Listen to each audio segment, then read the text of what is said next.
A local MPP is defending Bill 5 in the face of fierce opposition from First Nations and environmental groups. Good evening, I'm Ryan Bonazzo. MPP Kevin Holland is standing up for his government's controversial legislation. The multi-component bill was passed on Thursday.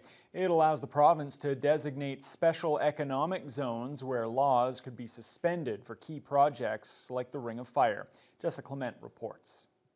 Indigenous leaders throughout the province have been strongly voicing their opposition of Bill 5, which makes changes to how projects that are deemed to be in the province's economic interest are managed. First Nations argue that it steamrolls treaty and constitutional rights over their lands. Nescantica First Nation released a statement saying, quote, "Bill 5 is an immediate threat to the environment, plant and animal life, and the traditional land users who have all depended on this land since time immemorial." Thunder Bay Atikokan MPP Kevin Holland says Bill 5 isn't about taking away rights or the duty to consult with First Nation communities across the province. It's in the legislation that the duty to consult. Typically legislation is passed, then we go out, we do that consultation piece, and we talk to them, and if there's some concerns and any issues they have, if there needs to be changes, it can be done through regulation. And we had several amendments to the bill itself prior to it being passing. Holland adds that the changes are crucial so the province can stay competitive in these uncertain economic times. This bill is really about making sure that we are in a better position to compete globally with the opportunities that exist, particularly across Northern Ontario. If we can't get new mines, by example, operating quicker than 15 years, we're going to lose that investment, and they're going to go to other parts of the world that have less than favorable human rights records, less than favorable environmental records. And we're going to miss out on a huge opportunity that we really need in the north. A Kill Bill 5 rally has been planned for Thursday afternoon in front of Holland's local constituency office. Jessica Clement, TBT News. OPP are investigating a suspicious death in Picangum First Nation. Emergency crews were called to Big House Road just after 10 o'clock on the night of June 1st for a medical emergency. The woman, identified as 61-year-old Tina Turtle, was taken to the community's nursing station where she was pronounced dead. A post-mortem in Toronto determined that she died after being struck by a vehicle. Anyone with information is asked to contact the Red Lake OPP or Crime Stoppers. Norwest Community Health Centres is ready to launch a new mobile drug testing service following the closure of Path 525 at the end of March. It'll happen in a new van that the City of Thunder Bay applied for federal funding for. It's ready to hit the streets on Monday. The mobile unit will provide on-call services and will also test during scheduled stops. People can bring substances anonymously to the staff on board to be tested on the spot, as demonstrated here using over-the-counter Tylenol. The compact machine works quickly and can deliver results in seconds. If any unwanted substances are found, users can choose to leave the drugs with staff, who will either destroy it themselves or turn it over to police. Harm reduction support worker Justin Gill says he's glad to be able to provide the service so people know what's in their drug supply. You know, it was a nice way to give back, but then people were able to, make it, informed decisions. Right, because you never know until you know, and then once you know, you're able to actually make an educated decision based on that. We want to still continue to be part of keeping people safe in our community. We want to make sure that people who are using substances know what they're using to be able to prevent overdose, but also to educate about how they might use that substance to keep themselves safe. More information about the new service can be found on Norwest's website. Confederation College held its annual convocation ceremonies today at the community auditorium. Around 1,400 students from nearly 60 programs received their certificates, diplomas, or advanced diplomas. Ryan Graham was there. One by one, these Confederation College graduates were presented with their diplomas and certificates by faculty and other officials, as proud family members and friends applauded in the audience.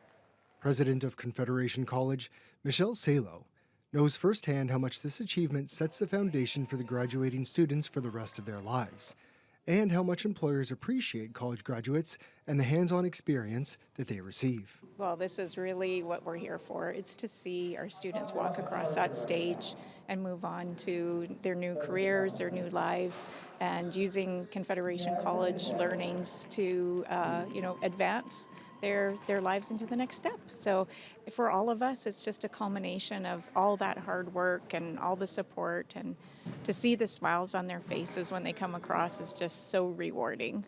Salo emphasizes that for the faculty, this is also a special day, as they spend so much time with the students personally, helping them in pursuit of their dreams. There was one convocation ceremony in the morning and another one in the afternoon. Approximately 1,400 students took part in the celebrations, and we spoke to a few of them about what this day means. As an international student, it's a big day. It's all because of our parents, their hard work. We are standing here, so I am really, really happy and grateful to have such wonderful parents who have been supporting me from day one. It's a big day, of course, graduating from 2 courses. I came here in 2023, May, and I have graduated now, looking forward. It's a wonderful day. I've been in school since 2015, so actually walking across the stage and graduating from something means a lot, especially as someone who was in foster care, as well as an Indigenous woman. It just means so much to me. Just never give up on your dreams. You can always achieve something if you really set your mind to it.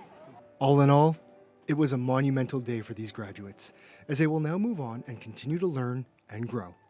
Ryan Graham, TBT News. A 32-year-old man has been arrested for trying to steal an unmarked Thunder Bay police cruiser. It happened yesterday on Tupper Street. The accused approached the vehicle, and when an officer informed him that the road was closed and he would have to go around, he instead jumped behind the wheel and tried to take off. But police managed to remove the man from the cruiser, and he was arrested. Magnus Theatre is presenting a wide range of short plays starting tonight at its annual 10x10 festival. From compelling dramas to comedies to period pieces, the festival brings 10 brand new 10-minute plays to the main stage. Red alerts? Red alert! Red alert! All hands on deck! Wait. The festival has 3 performances, a gala this evening at 7:30 and 2 more shows tomorrow at 2 o'clock and 7:30. This year's 10x10 festival saw more than 40 submissions from playwrights across the city, and a professional jury came together to create this year's final lineup. The 10 plays bring a mix of genres and will have audiences laughing 1 minute and crying the next. One unique piece is called Ensign Fontana, a Star Trek-inspired comedy that follows 4 crew members during the night shift. Director Ken Horton hopes to see full audiences at Magnus.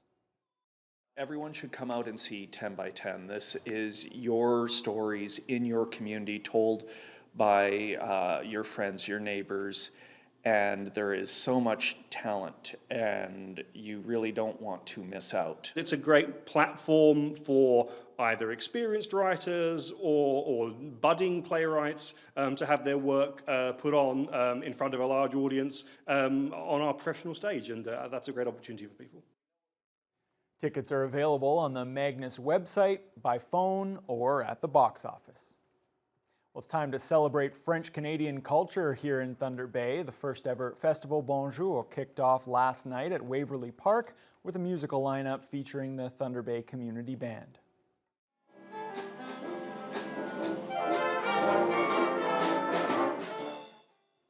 The 3-day festival is a celebration of all things Francophone, featuring a full schedule of live musical performances, family-oriented activities, and opportunities for the community to come together. While the focus is on highlighting French language and traditions, the celebration is open to everyone, regardless of the language they speak. Event organizer Paula Hoppanen says the festival is meant to be inclusive and welcoming to foster a sense of community. We're celebrating a very diverse population. You know, it's just to say everybody who speaks English is just English, but English is just the language. The cultures are all different. And the same thing with French. So we have North American, we have, Franco-Ontarian, we have Quebecois, we also have Acadian, even the variety within Canada, celebrating the second official language, of course. Tonight's performances at Waverly Park feature multiple musical acts. Festival Bonjour wraps up tomorrow night. Another Great Lakes cruise ship is making its first ever visit to Thunder Bay. The newly rebranded Victory 2, operated by Victory Cruise Lines, brought American passengers to the Pool 6 dock this morning before heading out for day trips to local attractions. Emma Chilton has the story. The local cruise port is welcoming Victory Cruise Lines with the inaugural visit of the Victory 2. The vessel is carrying 65 passengers and 92 crew members. Tourism Thunder Bay manager Paul Pepe says the Victory 2 already has 2 confirmed visits for 2026. This beautiful 300-foot, 202-passenger vessel is making the first of 2 stops here in Thunder Bay starting today, and we're really excited to be welcoming Victory, the passengers and crew to the city, and really excited to have this very unique Great Lakes vessel here visiting our community twice this year. The ship will be back again in 2 weeks' time. The ship's captain was welcomed to our community with a gift basket and a painting of Lake Superior. Captain Vlad Ene says Thunder Bay's port facility is one of the bigger, more beautiful ones he's visited along the Great Lakes. It's a big port, according to the other small ones, I was surprised to see the 3-4 ships on the anchorage in this morning because I'm not used in the Great Lakes. You don't see a lot of ships, cargo ships or whatever. And definitely it's a nice spot with a great pier. We love the Yokohama fenders because it's helping us on the maneuvering, helping to keep the ship alongside. We don't scratch the pier and automatically the ship is not scratched. Then it's beautiful. The Victory 2 cruise ship docked in the Pool 6 terminal this morning, full of our American neighbors.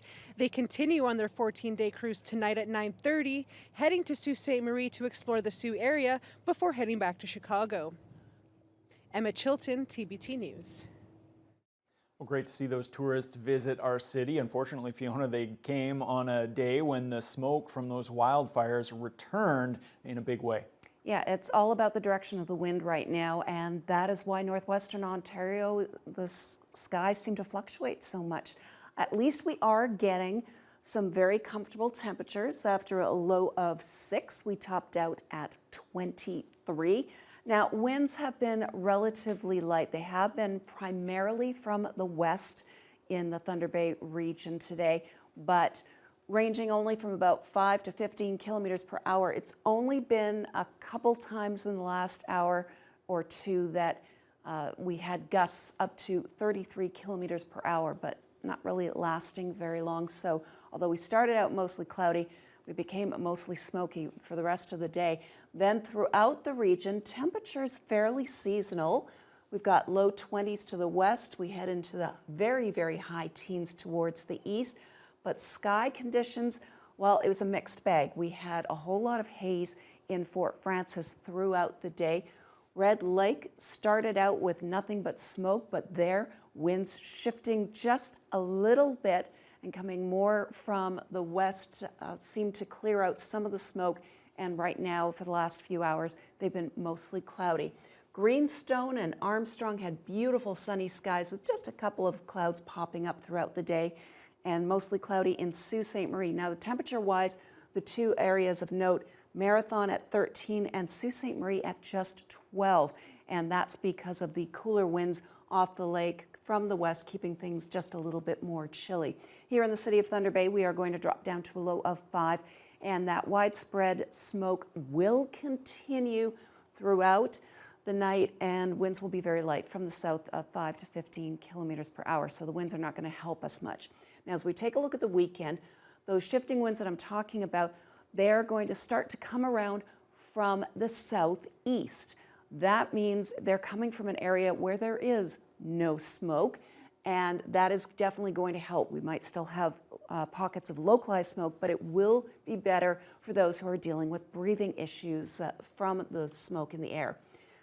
We are also looking at getting some much needed rain on Sunday. Unfortunately, with that comes some cooler temperatures. So we've got the good and the bad, but all in all, I think this weekend is going to help most of the region. It won't be as much rain as we need, but it will be definitely some, and any little bit helps. Yeah, absolutely. Well said. With the firefighters, or that wildfire situation to the west of us and really across much of Canada, we'll take all the rain that we can get. Thanks a lot, Fiona.